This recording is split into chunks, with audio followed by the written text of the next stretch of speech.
We live in an unpredictable world. One minute, civilization is humming along, the next it's chaos. Earthquakes, floods, economic meltdowns, you name it, it can happen and probably will. That's why it's essential to be ready, to be self-reliant, to be a survivor. When the grid goes down and supply chains snap, you need to be your own lifeline. And that means having the skills and resources to weather the storm. One crucial aspect of that is bartering, the ancient art of trading. When money's no good, it's the things you have that become currency.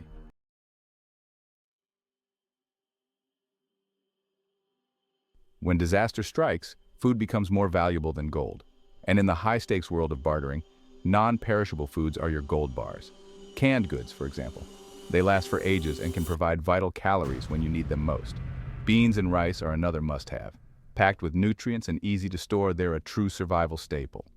And don't forget about freeze-dried meals. Lightweight and compact, they're ideal for bartering on the move. Remember, a well-stocked pantry is your first line of defense in a crisis.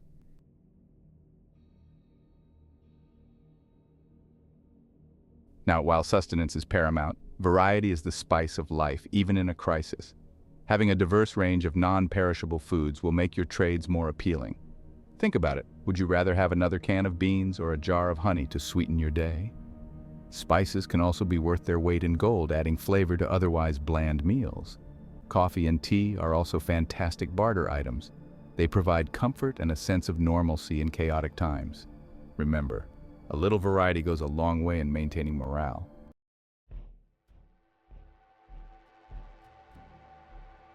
We can survive weeks without food, but only days without water. It's the essence of life, and in a crisis, it becomes liquid gold. Having a stockpile of bottled water is crucial, but don't stop there. Invest in large, reusable containers and water purification tablets. Being able to provide clean, safe drinking water to others is a powerful bargaining chip. Remember, water is life, and in a survival situation, it can be the key to your survival.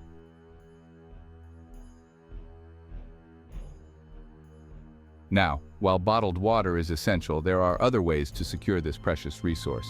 Learning to collect and purify water from natural sources is a vital survival skill. Consider building a rain catchment system to collect rainwater. A simple tarp and a few containers can work wonders. Solar stills are another effective way to extract moisture from the ground. By demonstrating your water procurement skills, you become an invaluable asset in a barter situation. Remember, knowledge is power, and in this case, it can also quench your thirst.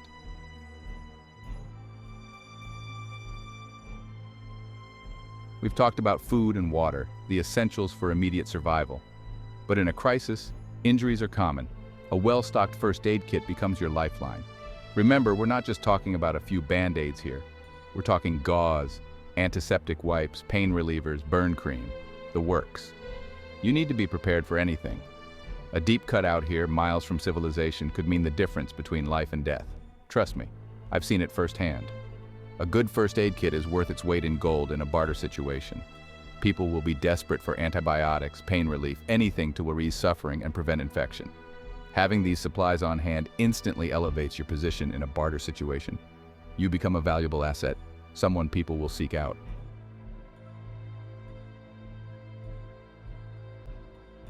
Now, you might think a basic first aid kit is enough, and it's a good start, no doubt.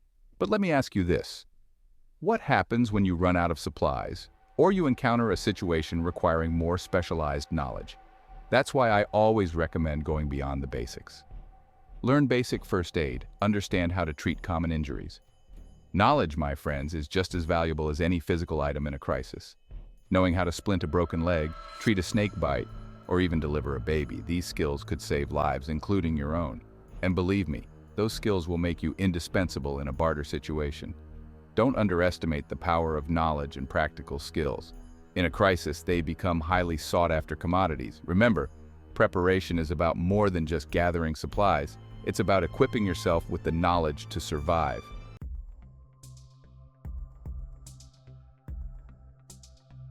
We've covered the essentials for immediate survival, but long-term resilience requires more than just food and water. We need to think about hygiene. Now, you might think a bar of soap is a luxury in a survival situation, but trust me, it's crucial. Maintaining hygiene can be the difference between staying healthy and succumbing to disease. Think about it. No showers, limited access to clean water. Hygiene becomes a real challenge. a simple bar of soap, a tube of toothpaste, these become highly valuable. People are used to a certain level of comfort. Being able to maintain some semblance of normalcy, even in a crisis, provides a much-needed morale boost. And a bar of soap? That could be a welcome trade for someone desperate for a little hygiene.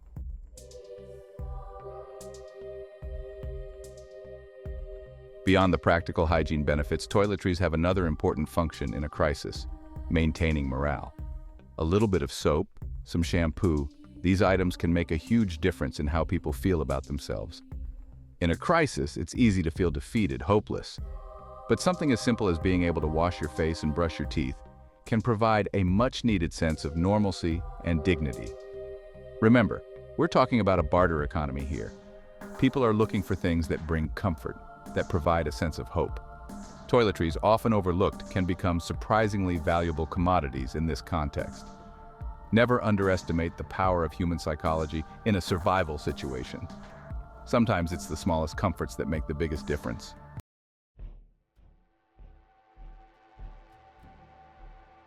We've talked about health, hygiene. Now, let's talk about the tools you need to navigate a crisis.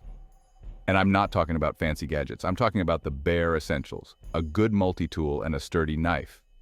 Out here in the wild, a multi-tool is like an extra limb. It's your pliers, your screwdriver, your wire cutters, all rolled into one compact package. Believe me, I've used mine for everything from building shelters to extracting venom. And a good knife, that's your lifeline. It's for cutting firewood, preparing food, defending yourself if necessary. A reliable blade is non-negotiable in a survival situation. These tools, they represent self-sufficiency, and in a barter situation, that's power. People will be willing to trade valuable resources for the ability to fix, build, and protect.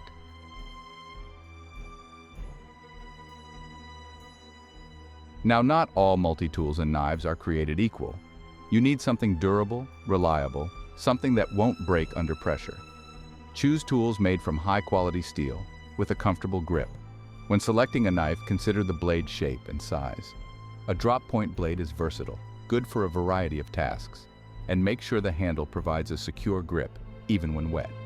Test your tools before you need them. Practice using the different functions of your multi-tool. Get a feel for your knife. Learn how to sharpen it properly. Remember, these tools are only as good as your ability to use them effectively. In a crisis, your tools are an extension of your skills. Choose wisely, and they will become your most trusted allies in the fight for survival.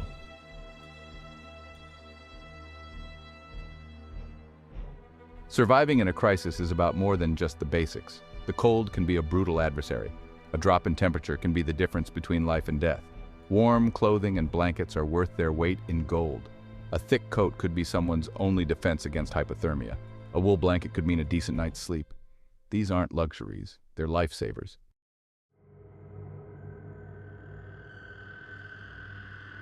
When it comes to warm clothing, think rugged, durable layers: wool, fleece, and downtrap heat. Layering is key. A good base layer wicks moisture, an insulating mid-layer traps heat, and a waterproof outer layer protects you. Hats, gloves, and thick socks are crucial. Durability is as important as warmth. Your layers should be compressible for easy packing.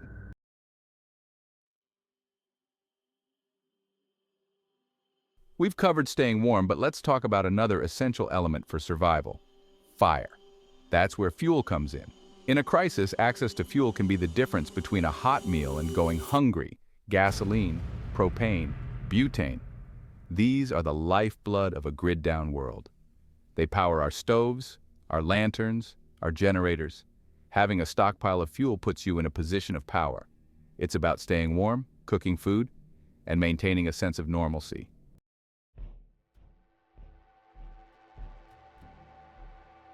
Now, handling fuel is not for amateurs. Safety is paramount. You need to store it properly in airtight containers, away from open flames and heat sources.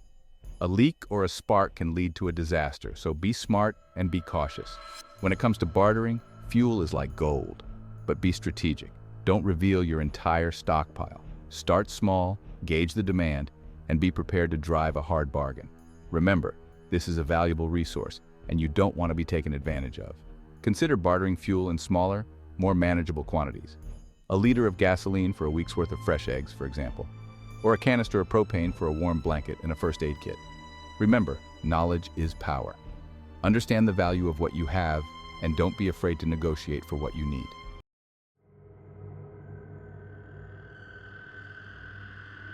We often overlook the simplest things: candles, matches. They seem insignificant in our modern world of electricity and instant light. But in a crisis, these humble tools become beacons of hope, providing light, warmth, and a sense of security. Imagine a long night after a disaster. The power grid is down, the city is plunged into darkness. Fear and uncertainty grip the streets. But you strike a match, ignite a candle, and suddenly there's a flicker of warmth, a symbol of resilience in the encroaching darkness. That's the power of these simple tools. They chase away the darkness, literally and figuratively. They allow us to see, to cook, to gather, to feel a sense of normalcy in a world turned upside down. And in a barter situation, never underestimate their value. People will trade essential supplies for the comfort and security that a simple flame can bring.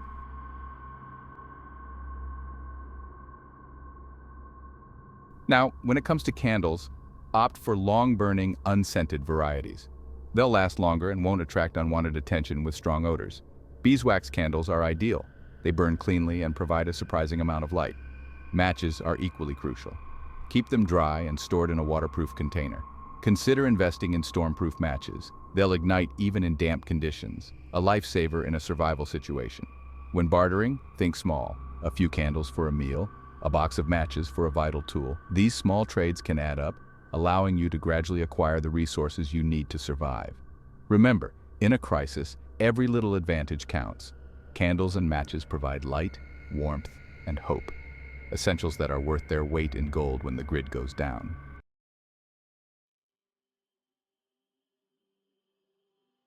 All right, we're talking serious business now. When the world goes sideways, ammunition becomes more than just target practice. It transforms into a vital lifeline.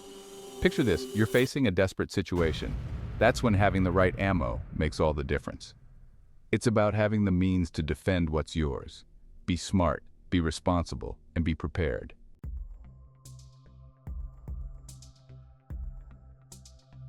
Let's talk about choosing the right ammo. Ensure your ammo matches your firearm. Have a good supply that matches your weapons. Quality matters. Talk to experts. Store your ammo properly. A cool, dry place prevents moisture damage. Use airtight containers and label everything. In a crisis, every second counts. Be organized.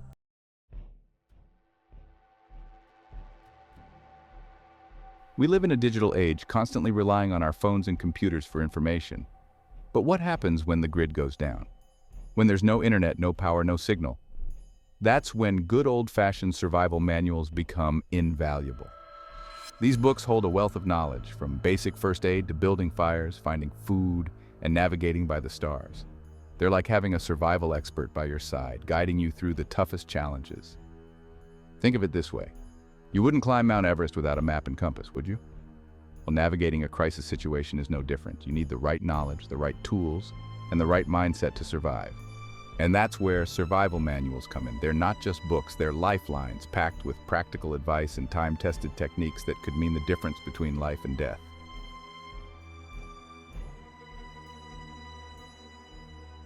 So, what kind of manuals should you have in your survival library? Firstly, a comprehensive first aid guide is essential. You need to know how to treat injuries, prevent infections, and deal with emergencies when professional medical help is unavailable. Next, a good book on edible plants and foraging is crucial. Knowing how to identify and safely consume wild edibles could be the difference between starvation and survival. And let's not forget about shelter building, fire starting, water purification. The list goes on. The key is to build a collection of manuals that cover a wide range of survival skills.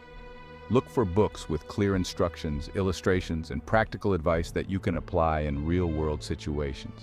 Remember, knowledge is power, even when the world as we know it has changed. By equipping yourself with the right information, you'll be better prepared to face any challenge that comes your way.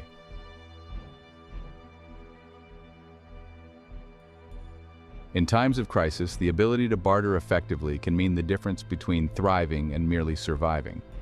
By understanding the most valuable barter items, managing your inventory wisely, and building strong community relationships, you can ensure that you and your loved ones are well prepared for any eventuality. Remember, the key to successful bartering lies in flexibility, adaptability, and mutual respect within your community. Stay vigilant, stay prepared, and keep honing your skills and resources to navigate whatever challenges may come your way. Thank you for watching. If you found this guide helpful, please like, share, and subscribe for more content on emergency preparedness and survival strategies. Join us next time as we delve deeper into the world of prepping. Until then, stay prepared and stay safe.